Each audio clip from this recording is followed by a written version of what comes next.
수사와 경찰의 늑장 대응, 또 제대로 작동하지 않았던 보고 체계와 관련해서 이야기 좀 더 자세히 나눠보겠습니다. 어서 오십시오. 안녕하세요. 네. 그러니까 보고 지연이 경찰 지휘 체계 공백을 만들었고 이게 뒤늦은 대응으로 이어지면서 이태원 참사를 만들었는데 역순으로 다시 한번 문제를 한번 짚어봐야 되겠군요. 네, 그렇습니다. 이태원 참사 당시 경찰 주요 지휘부가 당시 사건을 처음 보고받은 시각을 쭉 정리해보면 네. 늑장 보고가 반복됐던 건 물론이고 제대로 정상 보고 체계가 작동하지 않았던 사실도 확인할 수 있습니다. 네. 시간대별로 정리된 그래픽 보면서 설명드릴 텐데요. 10시 18분, 그러니까 소방당국이 이번 사건 첫 신고를 받고 3분 뒤에 경찰에 공동대응을 요청을 했습니다. 이에 따라 용산경찰서장이 2분 뒤 10시 20분에 현장에 도착을 했고요. 이후 용산경찰서장은 현장에 있으면서 상황 보고를 위해서 김광호 서울경찰청장에게 전화했지만, 그러니까 직속 상부기관이죠. 네. 통화가 연결되지 않았고요. 이미 사고가 1시간째 진행되고 있던 밤 11시 36분에야 김광호 서울경찰청장이 유선으로 첫 보고를 받게 됐습니다. 예. 이미 현장에서는 수십 명이 의식을 잃고 심폐소생술이 진행되던 때였고요. 나아가 김광호 서울경찰청장은 그보다 상부, 윤희근 경찰청장에게 별도로 사전 보고를 하지 않았던 걸로 확인이 됐습니다.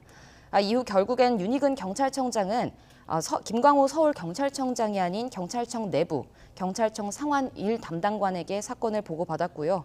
이 시간은 40분 가까이 더 지난 다음 날 0시 14분쯤이었습니다. 저 시간이면 YTN도 특보로 전하고 있었던 그 시간이었는데 맞습니다. 늑장 보고도 늑장 보고인데 이 과정에서 보고 체계에서도 좀 이해하기 어려운 정황이 있었다고요. 네, 우선 일선 기관 보고 단계부터 차례로 아래부터 말씀을 드리면 저희 네. YTN 취재 결과 용산서와 서울청은 참사 직후부터 수시로 소통하면서 현장 상황을 공유해왔던 정황이 확인이 됐습니다. 네. 사고가 터진 뒤에 서울청이 용산서 측에 수시로 연락해서 현장 상황이 어떻냐라고 문의해왔다는 건데요. 그런데도 서울청 내부에서는 그럼 왜 보고가 이루어지지 않았는가? 예. 왜 김광호 서울청 경찰청장은 밤 11시 36분이 돼서야 첫 보고를 받았는가? 이게 1차적인 의문이 제기되고 있습니다. 이와 함께 경찰청의 보고를 두고도 의문이 좀 제기되는 부분이 있는데요. 경찰청이 경찰청장보다 대통령실에 먼저 보고한 건데요. 경찰청이 서울경찰청에 보고를 받은 건 다음 날 0시 2분쯤입니다. 바로 3분 뒤에 대통령실에 보고를 했고요. 하지만 윤희근 경찰청장이 보고받은 첫 시각은 제가 방금 말씀드렸다시피 새벽 0시 14분 아니겠습니까? 예. 네. 그러니까 경찰청 내부에서도 사건을 인지한 이후에 경찰청 본청장인 윤희근 청장이 아닌 대통령실에 9분 먼저 보고를 했던 겁니다. 경찰의 초기 대응이 적절했는지 감찰을 벌인 경찰청 특별감찰팀은 우선 업무 태만이 확인된 두 사람부터 대기 발령하고 수사를 의뢰했습니다. 네. 용산경찰서장과 서울경찰청 112 상황관리관인데요.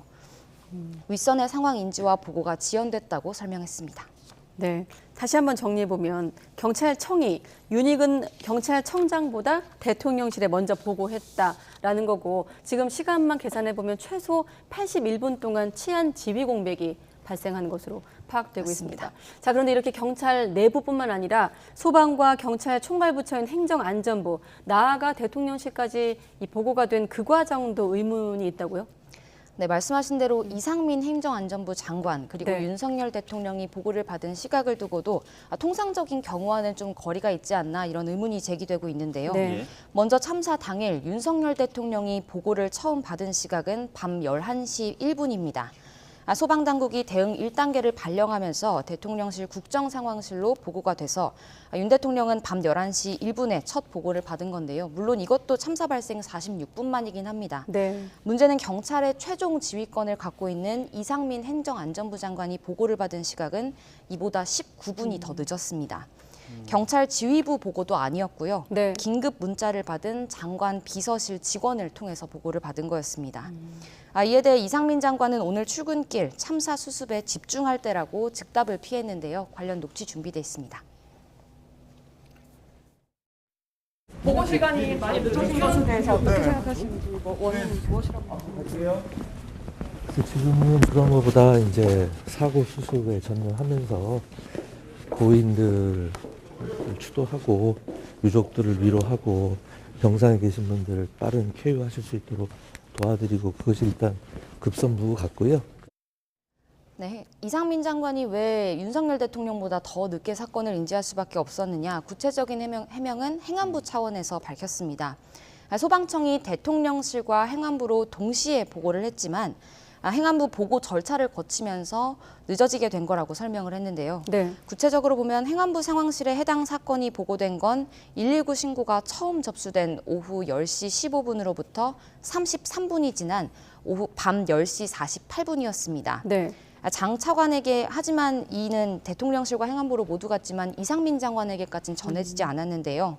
1단계 긴급 문자를 보내는 직원의 범위가 정해져 있고 행안부 안에서 2단계가 발령됐을 때 긴급 문자가 전해지는 직원의 수가 있는데 2단계 때는 장 차관에게까지 전달이 되거든요. 네. 예. 하지만 이번에는 이상민 장관은 이 2단계 긴급 문자 역시 발송 목록에서 빠져 있었다고 합니다. 그러다 보니 이 장관은 결국에 비서실 직원이 그 문자를 확인을 하고 보고를 한 걸로 알려졌습니다. 예, 그러니까 현장에서 경찰 그리고 행안부, 대통령실로 이어져야 될 보고 체계가 뒤죽박죽이었는데 이렇게 보고가 막히고 중구난방으로 이어질 때 결국 거기에 있던 시민들은 압사당할 것 같다, 도와달라 이렇게 신고를 수없이 했던 거 아니겠습니까? 네, 맞습니다. 이미 알려졌다시피 한참 전부터 예. 참사 발생 4시간 전 6시 반쯤부터 최초 신고가 접수됐었죠. 좁은 골목인데 사람들이 엉켜서 압사당할 것 같다. 압사를 직접 언급하기도 했습니다. 이후에도 사람들은 너무 많으니까 사람들이 너무 많이 정리해달라. 대형 사고 나기 일보 직전이다. 난리가 났다. 이런 직접적인 표현을 쓰면서 위험을 호소를 했는데 네. 주목할 부분은 구체적으로 압사라는 단어가 9번에 걸쳐서나 이미 등장을 했다는 겁니다. 예. 하지만 절박했던 시민들과 달리 이미 알려진 바와 같이 경찰의 대응은 참사를 막기에는 역부족이었다고 하는데요. 네. 저희 보도가 나간 112 녹취록이 공개된 이후 자신이 8번째 신고자인 것 같다. 이렇게 말씀하시는 분이 저희 YTN에 제보를 주셨고요. 어제 직접 취재기자가 만나봤는데 당시 상황 발언 듣고 오겠습니다. 축제장 전체가 지금 난리가 났다. 그렇게 얘기하니까 뭐 정확한 상호를 뭐 대라 계속 그런 얘기만 하길래 더 이상 제가 이 눈으로 볼 수 있는 이런 광경이 아니었어요. 그런 광경을 만든 초기 경찰의 부실 대응 문제가 논란의 핵심이었고 이번에 이렇게 지휘부 차원의 늑장 보고 정황까지 더해지면서 논란이 번지고 있습니다. 자, 그런데 일선 경찰관들도 할 말이 많다 이런 내부 목소리도 나오고 있는 상황이죠? 네, 맞습니다. 이태원 파출소의 한 직원이 경찰 내부망에 올린 글부터 함께 그래픽으로 네. 보면서 설명드리겠습니다. 네, 몰려든 인파로 압사가 우려된다는 112 신고는 매해 지구촌 축제, 헬로윈, 크리스마스 시기마다 모두 있었다. 당시 근무 중이던 20명의 이태원 파출소 직원들로는 최선을 다해서 근무했다는 점을 먼저 강조를 했고요. 네. 빗발치는 신고에 대해서 신고자에게 인파 안쪽으로 들어가지 말고 귀가하라고 안내했지만 수없이 많은 신고를 처리하면서 중간중간 시민들에게 해산하라고 요청을 했지만 현장이 워낙 혼란스러웠던 만큼 잘 따라지지는 않았다고 설명을 했습니다. 또 해산시키는 인원보다 그 대로변의 바로 중간에 있는 골목에서 사고가 나지 않았습니까? 예. 지하철과 버스로 몰려드는 인원이 몇 배로는 많아서 통제가 힘들었다고 말을 했고요. 그런 만큼 20명으로는 다른 신고도 계속해서 접수됐기 때문에 도저히 상황 대처하기 역부족이었다라는 점을 계속 강조했습니다. 무엇보다 할로윈 축제에 대비해서 직원을 윗선에 미리 요청했는데 이루어지지 못했다고 항변했는데요. 예. 실제로 파출소는 큰 행사에 맞춰서 손수 약도까지 만들면서 파출소 경력 운용에 대해서 구상했고 실제 할로윈 기간에도 똑같이 대비를 했습니다. 결국에는 윗선에서 실제 현장 인력을 충분히 채워주지 않았는데 참사 이후 책임 소재는 현장 경찰들에게만 돌리는 거 아니냐 이런 반발 여론이 이 지휘부 체계, 보고 체계가 무너진 정황까지 더해지면서 더 올라오고 있습니다. 예. 앞으로 수사 통해서 정확한 책임 소지가 가려져야 될 텐데 지금 네. 수사 어떻게 이루어지고 있습니까? 네, 수사 상황 정리해드리면요. 특별수사본부 어제 출범했죠. 출범 첫날인 어제 8개 기관에 대한 압수수색을 진행을 했습니다. 서울경찰청, 용산경찰서, 용산구청, 주요 기관이 모두 포함됐었는데요. 예. 오후 6시쯤에는 사실 이태원역에 대한 압수수색은 영장을 집행하지 못했다 이런 소식이 전해지기도 했는데 이후에 원래는 연기해서 추후 다시 진행한다고 했었거든요. 근데 아침에 확인을 해보니 어젯밤 이태원역까지 모두 압수수색을 마친 상태고요. 예. 경찰서, 서울경찰청과 용산경찰서 등 경찰기관에서는 당일 112 신고와 인력 배치 상황 등과 관련한 자료를 확보했고 용산구청에서는 수년간 할로윈 행사를 진행을 하면서 쌓아있던 자료가 있지 않겠습니까? 네. 내부 문건을 확보한 거로 전해지고요. 오늘부터는 이 압수물 분석에 착수할 텐데 참사 당시 사실관계를 정확히 다시 재구성하고 또 범죄 혐의점이 있는지, 그러니까 준비가 미흡하지 않았는지, 현장 대처가 부족하지 않았는지 확인하는 데 주력할 방침입니다. 네. 다만 앞서 말씀드렸듯이 경찰이 어쨌건 제 식구를 조사한다는 시선이 여전하지 않습니까?